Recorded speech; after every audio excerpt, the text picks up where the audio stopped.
Hi friends, இன்றைக்கி மாங்காய் சாதம் நம்ம செய்ய போகிறோம். கடாயில் கொஞ்சம் எண்ணெய் ஊற்றிட்டு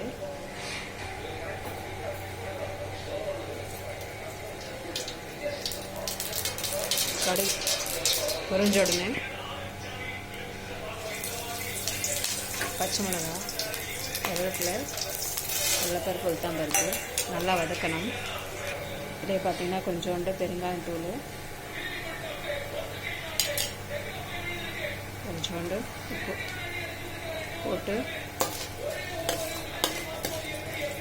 நல்லா வதக்கணும். இது கொஞ்சம் நல்லா வதங்கின உடனே மாங்காய் நல்லா தோல் சீவி அதை போட்டுடணும்.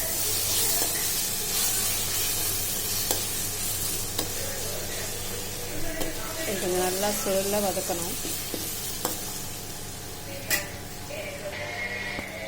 இப்போ நல்லா சுருளை வதங்கிடுச்சு.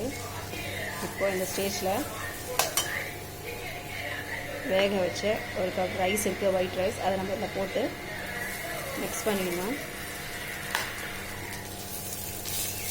மிக்ஸ் பண்ணும்போது நமக்கு சால்ட் பத்தலைன்னா நம்ம ஆட் பண்ணிக்கலாம். இப்போ இதை நான் மிக்ஸ் பண்ணிவிட்டு காட்டுறேன். ஸோ மிக்ஸ் பண்ணியாச்சு ஃப்ரெண்ட்ஸ். பாருங்கள், மாங்காய் சாதம் ரெடி. நீங்களும் இதை ட்ரை பண்ணிவிட்டு எப்படி இருக்குன்னு சொல்லுங்கள். லைக் பண்ணுங்கள், ஷேர் பண்ணுங்கள், சப்ஸ்கிரைப் பண்ணுங்கள்.